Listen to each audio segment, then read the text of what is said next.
Tommy Dunn got elected, and one of the things he ran on was he stated that there was Lake Hartwell was being underutilized and the public didn't have a lot of access to it, and it was probably one of the greatest resources Anderson County had, and we needed to make people aware of it, and we needed to start doing development out there.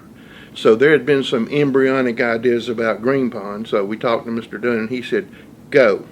Knowing full well that we didn't have money for total build out, but we did have PCB money. PCB money comes from when Sangamo plant up in Pickens put all the PCBs in Lake Hartwell. Then there was a huge lawsuit, and part of that settlement was to restore fisheries in the polluted area. And so we were successful to get some of that money. And then when we found out, really the county attorney, Leon Harmon, found out that there was a little bit more money left, we went down there and got the money that was left. And then we were able to get a sports fishers grant, which is a federal grant. That's a lot of money. It's a lot of money, and they're very hard to get, and we got one. And we never expected to get the second one, but we got the second one, and I know it's because DNR knows that we will do what we say, and they have seen the results of that turning into a world-class fishery. And when we got the third sports fishers grant, that's recent, that's another $1 million.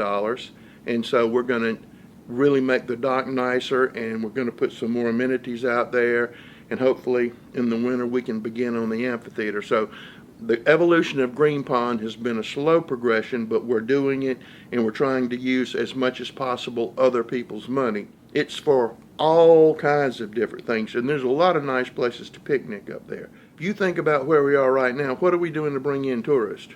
Well, you're not bringing them in with Clemson football games, which was always a steady source of revenue, accommodations tax money for Anderson County. So really, the only thing we have right now pulling in tourists are the fishing tournaments that we're having on Lake Hartwell. We had 700 room nights in our area. Now, that was some hotels, but it was also some Airbnbs, and it was also some people camping. So that is bringing people in when an accommodations tax is a tax on hotels in places where people stay. So the only reason you pay that tax is if you're staying at a hotel or a rental or something like that. Council also gave permission for us to proceed with the Shores of Asbury development. In the Shores of Asbury development, really, well, you can look at Green Pond and see Asbury, and you can be at Asbury and see Green Pond. But that's going to be a huge development, and again, we're almost there. We'll have it in place next spring because council voted to allow us to move ahead. But you're going to have yurts for those who can't go to Tibet. Tell people what a yurt is. Yurt is a bunch of, and they won't be using hides, but in Tibet it's a bunch of hides put together around a structure. So you'll be able to stay in a yurt. They're going to have ADA accessible tree houses. They're going to have a floating water park. They're going to have a few cabins, and they're going to have campground areas, and they're going to have a little snack area, little tiny restaurant. I'm at full tilt, and a whole host of activities going on at Asbury Park. So we're really excited about that. So not only do we have Green Pond, but we've got the Shores of Asbury. And the good thing about the Shores of Asbury, we're not developing that park. Private enterprise is developing that park, but we will, because we are leasing that property from the Corps of Engineers. We will receive income from those people using that land because they will be paying us fees for the use of that land. A floating water park, so that's another step in the right direction of bringing tourism to Lake Hartwell. Plus, we've also been working with a Big Water Marina, which is a huge anchor in the big water down there with the Boggs brothers, and we've been helping them a little bit. They don't need much help, but that's turning into something very huge and spectacular, and I know that they're probably going to make it even more spectacular in the next 8 to 12 months. I know they are, and then after that, that could become a total resort also. So, I mean, you've got all of that going on in Lake Hartwell. So we're real happy about that. And we think the citizens are going to enjoy it. And we think people are going to come here for vacation and we're going to enjoy their money. The core is the closing parks down. Asbury Park was closed. And so we're looking very hard at taking over 2 other parks so the public can have access to that. Those parks are more homegrown parks, you know what I'm saying?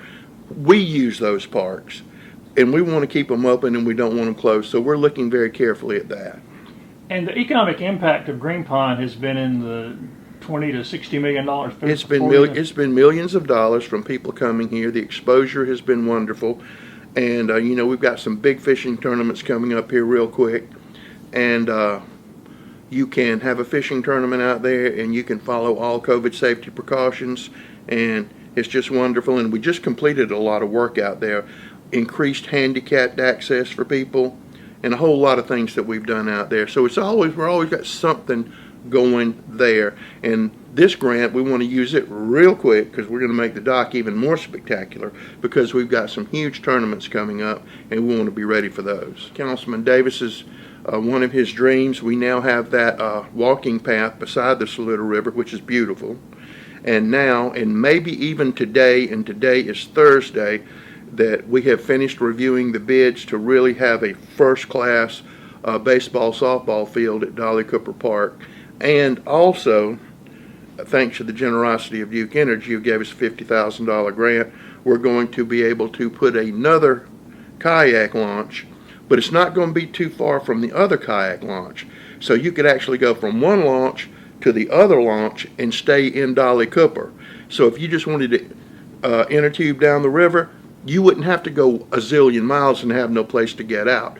But also couple this with the fact that the county has purchased that land. Thank Representative Westcox and Councilman Davis for noticing different pots of funds, state funds, and things like that allowed us to buy that land.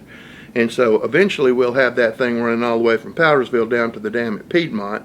And there's a lot of development activity going on in Piedmont. There's even been some discussion, and I don't know whether it's going to come to fruition, about a private company putting a whitewater area there. Not in the river, but beside the river, so you could actually go really whitewater rafting near the Saluda River. So a lot of good things. The county's efforts over the last 12 years to make people aware of the Saluda River and what's there. So we're finally getting some really good traction on Dolly Cooper, and it's been a long time coming. We've been doing studies and meeting with the public and trying to get things done. We're trying to respond to the rapid growth in the Powdersville area to take care of that. And it's outstripping us, but we're trying to catch up. Employment rate last month was 5.6. We were down under 2%. The economy is still struggling, but in economic development terms, we are booming. We did one that's going to have 150 jobs, and they pay almost $40 an hour. And that's happening. And we worked on a couple more. You put those two together, that's 1,000 jobs. That's a whole lot of jobs that aren't here yet. And there's some other big things in the works. And these are quality jobs. And since a lot of our companies are new,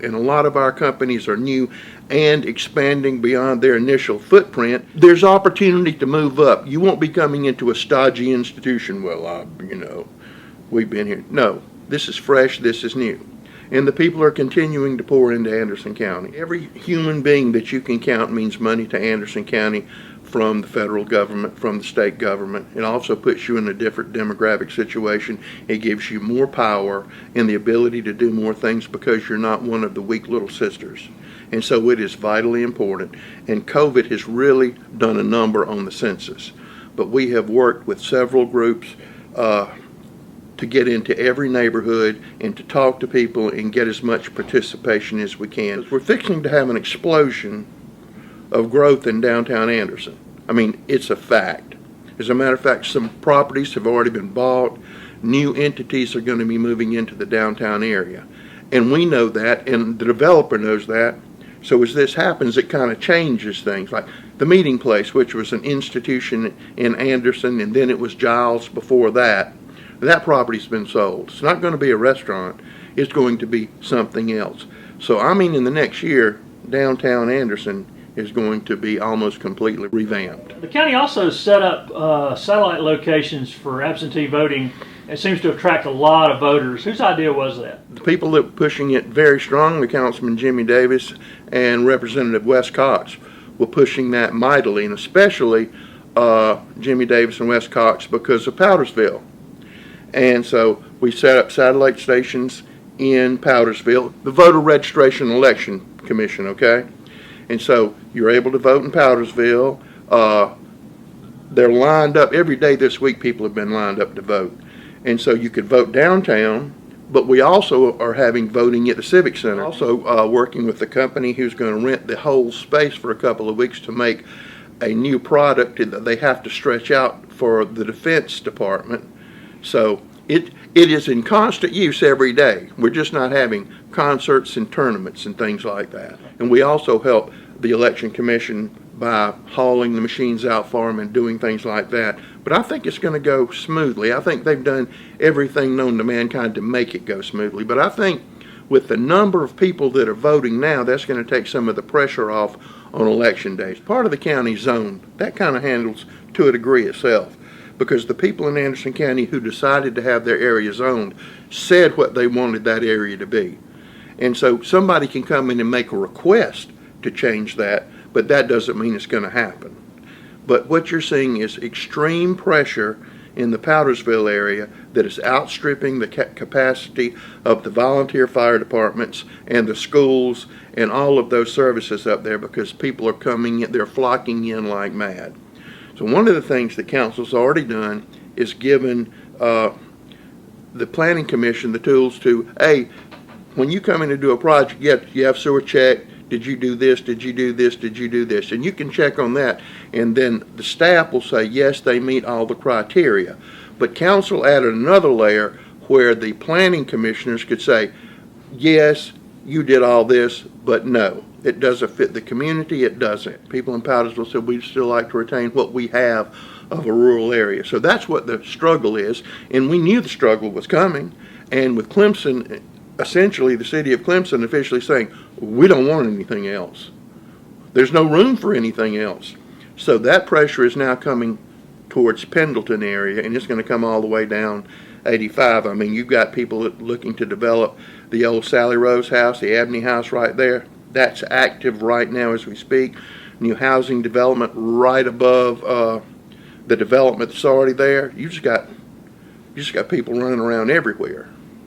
And we're in an unusual position in that our county council chairman is a developer and a builder, so it's hard to pull anything over his eyes if somebody comes in and... No, he knows who's a quality builder and who's not a quality builder, and he knows how much building materials cost. Now, he's pretty savvy on that and about everything else, too.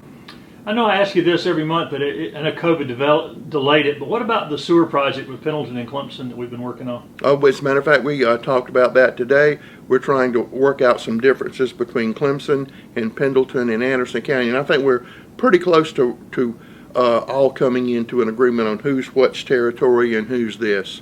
And I know Pendleton wants to retain the right to annex, and I want them to retain the right to annex. We were instrumental in helping them double the size of the city limits.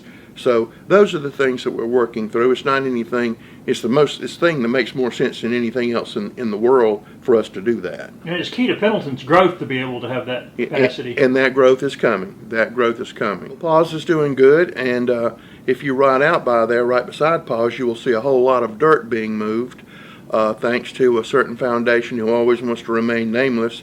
The large check that they gave us, we're getting ready, well, we're doing it, we're building the dog park out there right now, but it's beginning to look more like a dog park than just somebody out there pushing dirt around in a bulldozer. The county never closed one day. We never missed a bit of work. It might have taken us that first week to work out some real estate things and things like that, but I guess everybody's getting in the groove. And another thing that you're finding out, like it used to be at the Register of Deeds, it would have a lot of people in there doing things.